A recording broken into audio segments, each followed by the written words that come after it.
Well, the NBA season is now trickling over into its second week, and I know, early overreactions are rampant at this time of the year. But even someone like me, who picked the Oklahoma City Thunder to win this year's NBA championship, I'm not certain anyone properly evaluated just how damn good this team is and will ultimately become. And that, in large part, is due to the scary emergence of Chet Holmgren, who finished last season second in Rookie of the Year voting with a pretty respectable average of 16.5 points and 8 rebounds per game. He, of course, finished a very distant second, though, to the unanimous winner from a year ago for Rookie of the Year and the generational talent out of France, Victor Wembanyama, in what amounted to a pretty absurd season for Wemby, averaging 21 and 11 as a 20-year-old while leading the NBA in blocks per game and making the All-NBA second-team defense. And consensus, accordingly, had Wembanyama making a substantial jump this season, but it has actually been Chet Holmgren who has been better. It's been Holmgren that has taken a more substantial leap,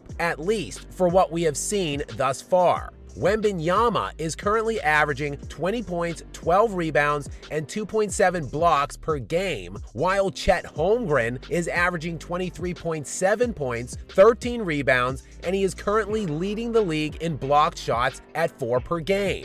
Now, while it might be too premature to suggest Chet has jumped Wemby, it should at the very least be a very intriguing battle between the two tonight when the Spurs visit the Thunder.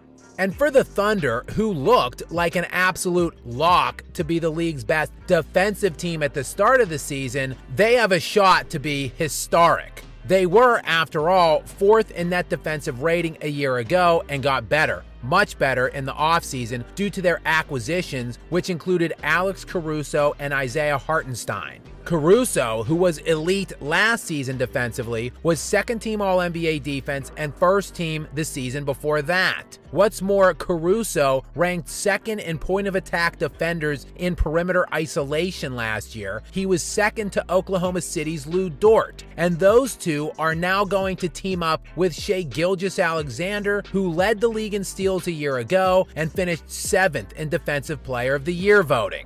The Thunder's only real perceived weakness from a year ago was in frontline depth and bulk to supplement Chet Holmgren, an area of weakness that was also addressed in the offseason with the signing of Isaiah Hartenstein away from the Knicks. Yeah, Hartenstein hasn't played a single minute yet for the Thunder, as he is set to miss the first 5 to 6 weeks of the season with a hand injury. Yes, I know it's early, but this Thunder defense looks absolutely absurd. I speculated preseason that they would be the best unit since the 2008 Celtics, and they look so far way better than even that. In this era of point explosion, where we are seeing literally unprecedented scoring totals, with league-wide scoring swelling to 113 points per game since the start of the 2020 season. That is the highest paced and highest scoring decade by far, without any remotely close comparison other than the 1960s, which predates the modern era following the 1976 ABA-NBA merger. Since that merger point in 1976 and running all the way to the 2018-2019 league year, scoring never once broke the 110 mark, with scoring averages league-wide sitting in the mid-90s for a 10-year span from 1996 to 2006.